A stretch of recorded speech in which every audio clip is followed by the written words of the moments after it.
우리 한번 따라해 보겠습니다. 하나님은 질병보다 크십니다. 인간이 살아가는 삶에 절대적 영향을 미치는 것 중에 하나가 질병입니다. 실제로 병이 생기면 정상적으로 해오던 모든 생활들이 무너지는 어려움을 겪게 되지 않습니까? 아이들이 몸이 아프면 학교도 못 갑니다. 또 직장인은 출근을 할 수도 없게 됩니다. 사랑하는 성도님들 가운데 평소에 새벽 예배 한 번 빠지지 않던 분이었는데 병 때문에 지금은 어쩔 수 없이 예배를 못 나오는 분들도 있습니다.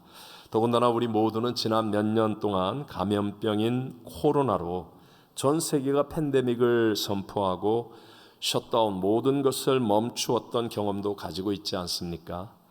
제가 목회를 하면 할수록 담임 목사로서 제일 마음이 아픈 경우는 성도님들이 아플 때인 것 같습니다. 어떻게 하지도 못하고 함께 있거나 위로해 주기도 너무나 연약하고 어떤 때는 내가 기도하지 않아서 이렇게 아픈 건 아닌가 하는 그런 생각이 들 때도 있습니다. 병이 중할 경우는요, 육신의 삶 자체가 고통으로 느껴지는 것도 사실이지만 마음이 겪는 고통도 따라오게 됩니다. 예를 들면 내가 내 가족의 짐이 되어버린 것은 아닐까, 나 때문에 다른 사람들이 너무나 고생하고 있는 것은 아닐까, 이런 부정적인 생각에 시달림도 온다는 것이죠. 뿐만 아니라 영적인 아픔과 고통도 옵니다. 혹시 내가 죄를 지어서 벌을 받는 것은 아닐까? 그때 내가 순종하지 못해서, 그때 은밀하게 지은 죄 때문에 이런 것은 아닐까? 불쑥불쑥 이런 생각이 듭니다. 또 한편으로는 하나님은 사랑이시라면서 왜 내게 이런 병을 주실까?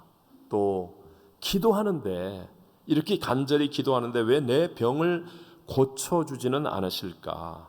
이게 병자들만 그런 것이 아니라 주변의 사람들 모두에게도 이런저런 부정적인 생각들이 든다는 것이죠. 이런 질병의 영향력은 아담과 하와의 후손으로 태어난 모든 사람들에게 미치는 일로 한 사람의 예외도 없습니다. 여기 지금 교회에서 2부 예배 드리는 우리 귀한 성도님들이나 아니면 방송으로 설교를 듣는 분들 어느 누구도 나는 질병이 하나도 없고 또 앞으로도 없을 것입니다, 이렇게 말할 사람이 어디 있겠습니까? 원래 하나님은 에덴 동산에서 인간이 질병도 죽음도 없이 건강하게 기쁨 가운데 살도록 지어주셨습니다. 하지만 첫사람 아담과 하와가 스스로 하나님처럼 되려고 교만한 마음으로 하나님 말씀을 불순종함으로 범죄하여서 그 에덴 동산에서 쫓겨나서 우리를 도둑질하고 죽이고 멸망시키려는 마귀의 종이 되었기 때문에 우리는 다 질병 아래 놓이게 된 것입니다. 로마서 5장 12절 같이 한번 읽어봅니다. 그러므로 한 사람으로 말미암아 죄가 세상에 들어오고 죄로 말미암아 사망이 들어왔나니 이와 같이 모든 사람이 죄를 지었으므로 사망이 모든 사람에게 이르렀느니라. 아멘. 모든 사람에게 임한 사망, 그 사망에 이르는 것이 죽음이죠. 즉 흙으로 지어진 이 육체가 흙으로 돌아가는 죽음의 시작이 바로 질병입니다.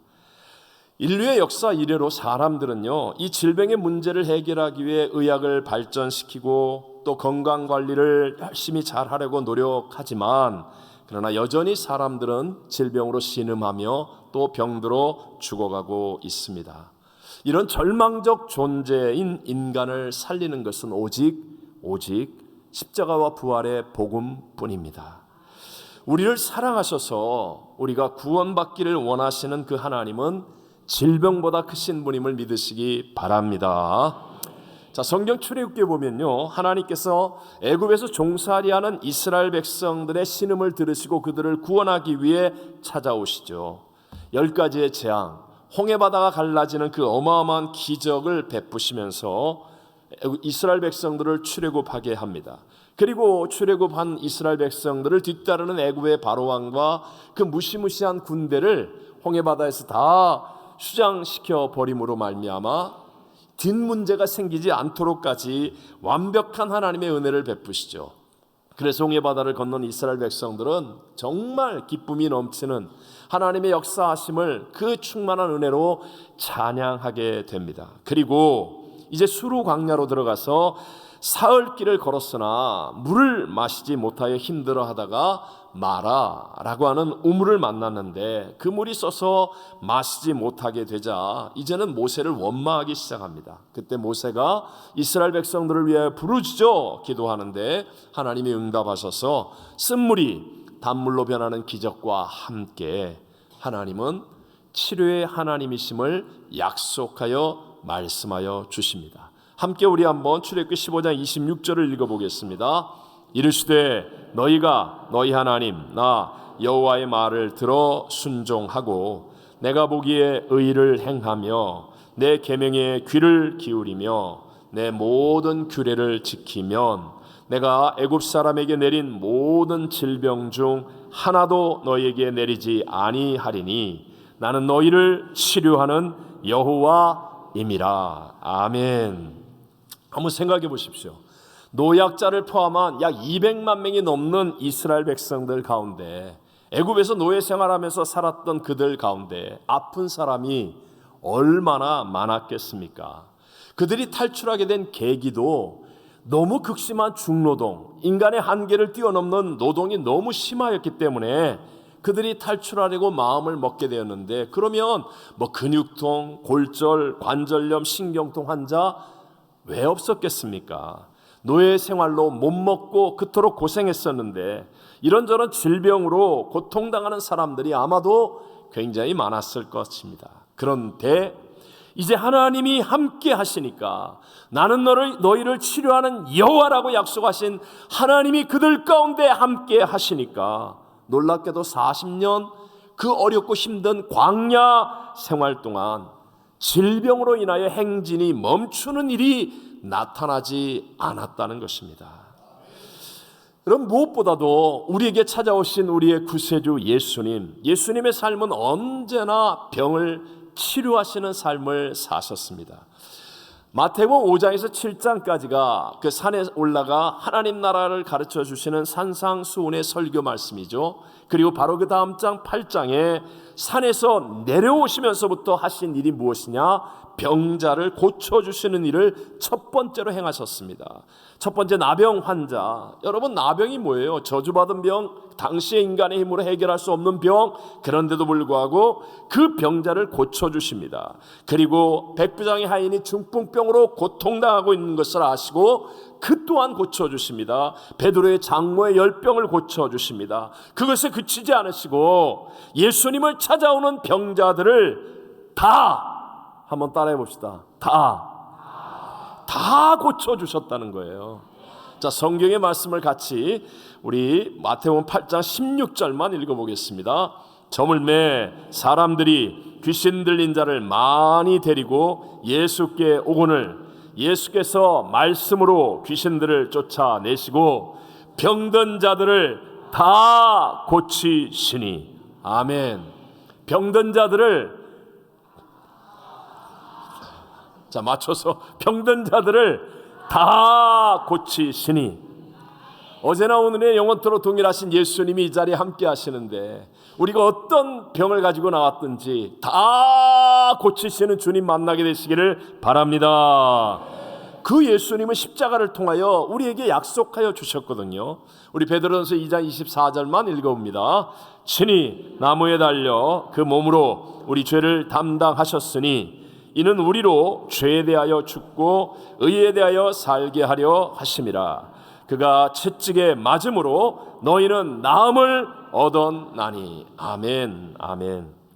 저도 군대에서 훈련소를 졸업할 때 마지막 유격 훈련을 위한 야간 산악 행군 중에 앞사람이 이렇게 치고 간 나뭇가지가 제 눈을 때리는 바람에 좀 눈을 크게 다치는 일이 있었습니다. 그리고 막 억지로 훈련을 받고 이제 자대에 배치가 되었을 때는 당시의 전시 상황과 같은 팀 스피릿 훈련이 있어서 병원을 가서 치료를 받을 길이 없었습니다. 그러는 사이에 제 눈은 점점 곪고 상해서 실명의 위기에 빠지게 되니까 정말 그때 당시 전방에 2월달 꽁꽁 얼어있는, 죄송합니다, 예배 드리는 여러분, 화장실에 변이 이렇게 위로 막 얼어서 올라온 그 화장실에 들어가서 얼마나 간절히 밤새 부르짖어 하나님 예수의 이름을 부르면서 기도했는지 그러지 않을 수가 없었던 형편이었죠. 그러면서 이런저런 기적적인 도움의 손길로 제가 고등학생 교련복을 갈아입고 사실 의정부 민간병원까지 몰래 가서 치료를 받는데 이거 걸리면 탈영병이거든요. 그런 위험한 일 아니면 의가사 제대를 해야 하느냐 그 어떤 기로에 서서 정말 두려움과 고통이 참으로 컸었습니다. 그 덕분에 사실은 제 젊은 시절에 아마 가장 간절하게 기도했던 시간들을 갖게 되지 않았을까. 근데 여러분 보세요. 어떻게 치유되었는지 모르겠어요. 정말 모르겠어요. 그런데 여러분 그 이후에 제가 지금까지 이렇게 정상적으로 잘 생활하고 있지 않습니까? 이것이 제게는 치료하신 하나님을 확실하게 체험하는 정말 은혜 중에 은혜였었습니다. 여러분 하나님은요 질병보다 크신 분이심을 믿으시기 바랍니다. 자, 여기서 아주 중요한 포인트가 있습니다. 여기서 정말 중요한 포인트. 참 믿음은 치유보다 하나님을 믿는 것임을 잊지 않아야 합니다. 다시 한번 참 믿음은 무엇보다 치유보다 무엇을 믿는 거예요? 하나님. 여러분 이걸 절대로 잊어서는 안 됩니다. 이게 뭐가 다릅니까? 다릅니다. 자, 오늘 본문의 말씀 정말 위대한 믿음의 사람 바울은 정금같이 귀중한 믿음의 고백을 우리에게 전해주고 있어요. 바울에는 육체에 가시가 있었습니다. 질병이 있었다는 거예요. 그게 얼마나 고통스럽고 힘들었는지 사탄의 사자라고 말할 정도였습니다. 바울은 많은 병자를 고쳤고 죽은 자를 살리기까지 했던 치유의 하나님을 믿는 자요 신유의 은사를 가진 사람이기도 한 이 믿음의 사람 바울이 자신의 그와 같은 고통스러운 질병의 치료를 위해 3번 주께 간절히 기도했다라고 말합니다. 3번이란 응답의 완전할 만큼 충분하게 기도했다는 의미를 표현하는 말입니다. 그런데 하나님이 바울의 기도를 응답하셨죠. 응답하셨는데 치유가 일어났습니까? 안 일어났습니까? 안 일어났다는 거예요. 함께 한번 성경 8절과 9절 전반절만 읽어봅니다. 이것이 내게서 떠나가게 하기 위하여 내가 3번 주께 간구하였더니 나에게 이르시기를 내 은혜가 네게 족하도다. 이는 내 능력이 약한 데서 온전해짐이라 하신지라. 아멘. 비록 바울이 간절히 3번이나 기도했던 대로 치유는 일어나지 않았지만 그러나 더 놀라운 바울의 생각을 뛰어넘는 하나님의 은혜가 임하였습니다. 내 은혜가 네게 족하도다 하시면서 오히려 네가 약한 데서 하나님의 능력으로 너 스스로 교만하거나 자만하지 않고 온전하여 질 것이다라고 응답하여 주시더라는 것입니다. 그랬더니 바울은요 분명히 치유가 일어나지 않았는데도 크게 기뻐한다라고 말합니다. 심지어는 자기의 이런 여러 약한 것들에 대해서 자랑할 수 있는 믿음의 사람이 되었다. 왜냐하면 치유보다 더 크고 위대한 질병보다 크신 하나님이 함께 하시는 것을 믿기 때문이었다는 거예요. 우리 9절과 10절 같이 읽어봅니다. 그러므로 도리어 크게 기뻐함으로 나의 여러 약한 것들에 대하여 자랑하리니 이는 그리스도의 능력이 내게 머물게 하려 함이라. 그러므로 내가 그리스도를 위하여 약한 것들과 능력과 궁핍과 박해와 곤고를 기뻐하노니 이는 내가 약한 그때의 강함이라. 아멘. 여러분 아십니까? 한국의 코미디언으로 어린아이들을 위한 프로그램을 잘 진행했던 뽀빠이 이상용 씨. 이분은요 35년 동안 심장병을 앓고 있는 아이들을 살리기 위해서 헌신했습니다. 근데 그 금액이 계산을 해보니까 무려 80억 원이나 된다고 합니다. 별로 안 놀라시는데 80억 원을 알지도 못하는 어린아이들의 심장병을 고치기 위해서 평생 동안 35년 동안 투자한 거예요. 수술 비용이 한 아이당 1,800만 원 정도가 되는데 무려 567명을 수술하여 치료해 주었습니다. 그런데 저를 놀라게 한 사실은요, 치료받은 587명 중 단 한 명도 연락이 오지 않는다는 것이었습니다. 그러면서 뽀빠이 이상용 씨는 심장 수술을 하면 자국이 크게 남는데 그거 볼 때마다 자기를 생각하는지 궁금하다 라고 말했습니다. 하나님께도 동일하지 않겠습니까? 하나님을 만나지 못하고 치료만 받고 난 사람이 정말 천국 가는 구원의 자리까지 주님과 함께 할 수 있겠습니까? 하나님이 아니라 그저 치유. 하나님이 아니라 그저 기도응답. 하나님이 아니라 내 자식 잘 되는 거, 내 자식 좋은 학교 가고, 내 자식 취직하고, 하나님이 아니라 내가 좀 더 큰 집 살고, 내 사업 잘 되고, 이렇게 되기가 더 쉽더라. 그러나 우리가 질병보다 크신 하나님을 믿음으로 바라보고 그 하나님을 생각하고 그 하나님과 동행하면 치유를 뛰어넘는 더 큰 은혜가 우리에게 임하여서 우리가 끝까지 철저하고 치열하게 끝까지 철칙 끝의 믿음으로 승리자가 되어질 줄로 믿습니다. 저희들이 참 은혜롭게 부르는 찬송가가 있죠. 저도 좋아하지만 아마 여러분들도 다 좋아하는 것 같아요. 예를 들면 다 부를 수는 없지만 몇 곡. 예수로 나의 구주 삼고 성령과 피로써 거듭나니, 이 찬양. 또 예수 나를 위하여 십자가를 칠 때 세상 죄를 지시고 고초당하셨네. 인내하신 구세주여 내가 비오니, 하여튼 정말 수많은 찬송 가사를 쓴 환희 크로스비라는 분이 있습니다. 이분은 생후 6개월이 되었을 때 실명을 하게 됩니다. 사실은 눈이 아팠는데 무면허 돌팔이 의사를 만났다가 아이의 눈이 완전히 실명을 하게 된 거예요. 그 충격으로 아버지가 화병이 나서 6개월 만에 세상을 떠나고 가난한 가정 형편 때문에 외할머니 손에 맡겨지게 됩니다. 그런데 비록 가난했지만 이 외할머니가 믿음의 사람이었어요. 그래서 앞을 못 보는 환희를 위해서 늘 성경을 들려주면서 성경을 많이 외우게 했습니다.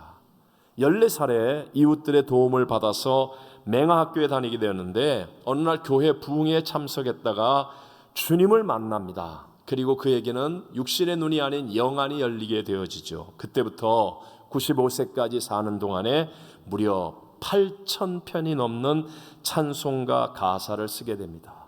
우리들뿐만 아니라 전 세계 수많은 사람들에게 하나님의 은혜를 함께 나누는 귀중한 사람이 된 거예요.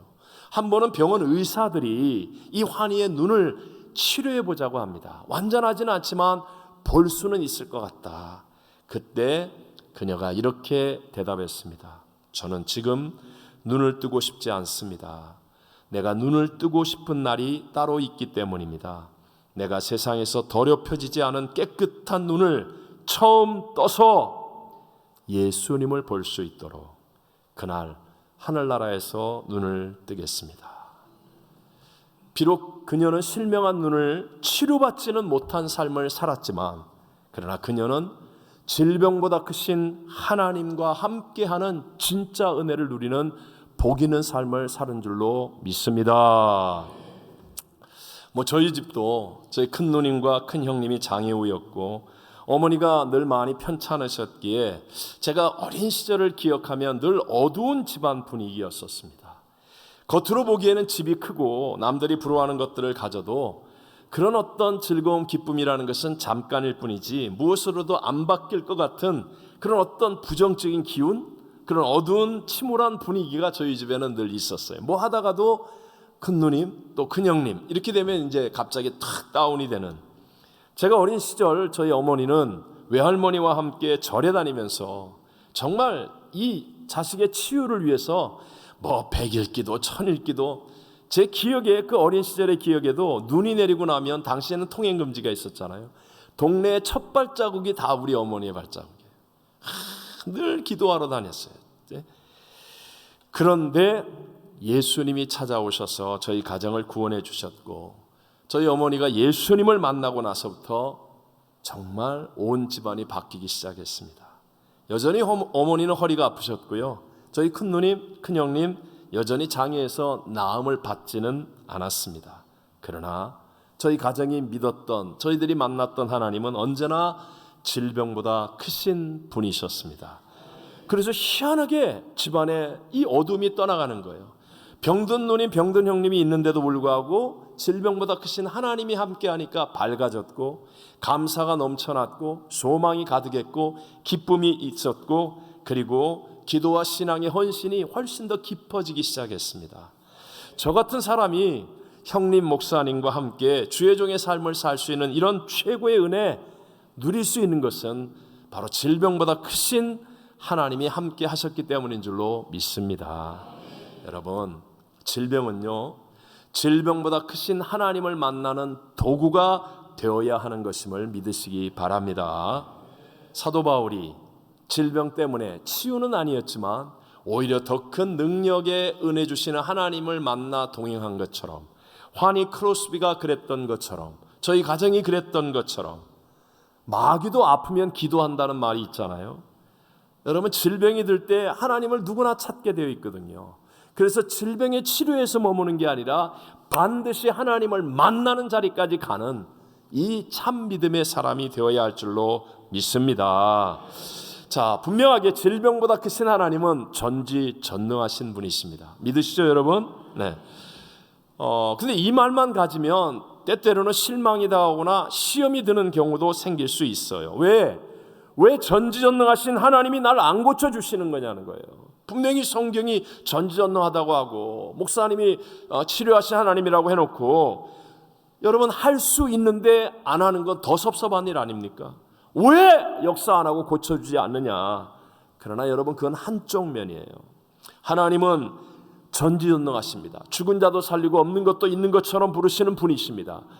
또 다른 한 면이 있는데, 그것은 바로 하나님의 목적과 뜻이 함께 해야 한다는 것을 명심하시기 바랍니다. 이건 마치 X축과 Y축과 같은 거예요. 하나님의 전능성만 믿는 게 아니라 이 세상을 다스리신 하나님의 섭리 가운데 우리에게 뜻이 있고 목적이 있다는 사실을 깨닫는 것. 보십시오. 바울의 육체의 가시 3번이나 뽑아달라고 간절히 기도할 때 하나님은 하실 수 있어요, 없어요? 있습니다. 하실 수 있습니다.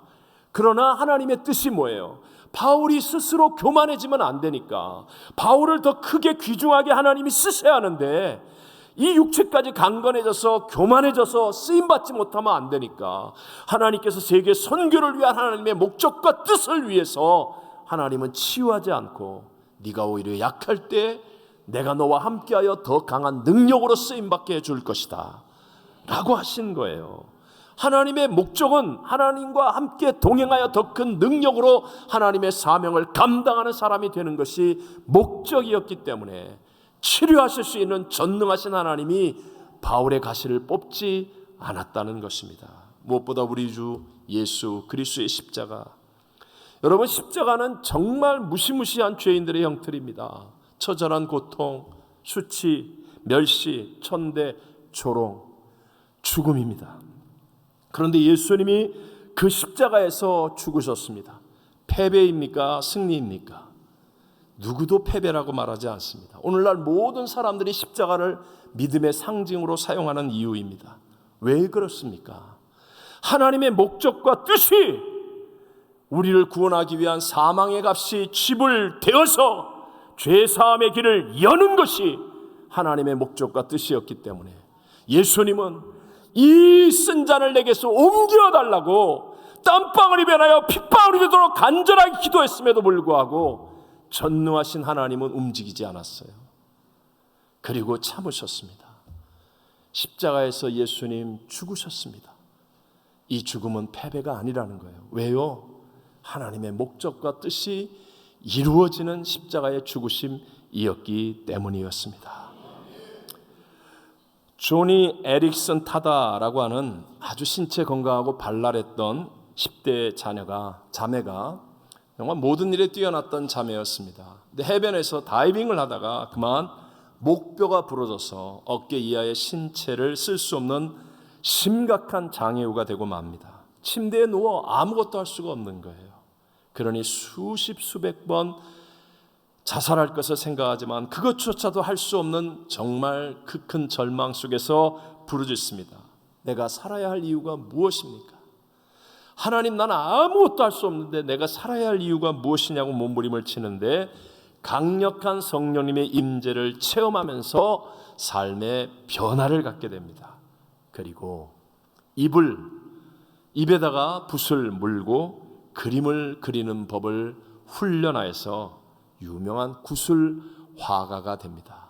입으로 그림을 그리는 화가, 아무것도 못 움직이니까. 근데 입으로 그리는 그 구술 화가로 유명해져서 조니라는 영화가 만들어지기도 하고요. 전 세계 장애인들에게 복음을 전하는 존귀한 사명의 삶을 살게 되었습니다. 그녀가 여러 권의 책을 썼는데 그 중에 한 권인 한 걸음 더라는 책에서 이렇게 말합니다. 사탄이 우리에게 질병이나 혹은 재난을 야기시킬 때 하나님을 찬양하십시오. 우리는 요셉이 자신을 노예로 팔았던 그의 형제에게 답한 말로 사탄에게 응수할 수 있습니다. 당신들은 나를 해하려 하였으나 하나님은 그것을 선으로 바꾸사 오늘과 같이 많은 백성의 생명을 구원하게 하시려 하셨나니 만일 나의 목이 부러지지 않았다면 오늘날 나는 어떤 자리에 있었을까를 생각하며 오싹한 기분이 듭니다. 처음에는 도대체 왜 하나님께서 그런 일을 허락하셨는지 이해할 수가 없었습니다. 그러나 지금은 그 이유를 확실히 압니다. 그분은 내가 건강한 것보다 나의 마비를 통해 더 큰 영광을 받으시고 있는 것입니다.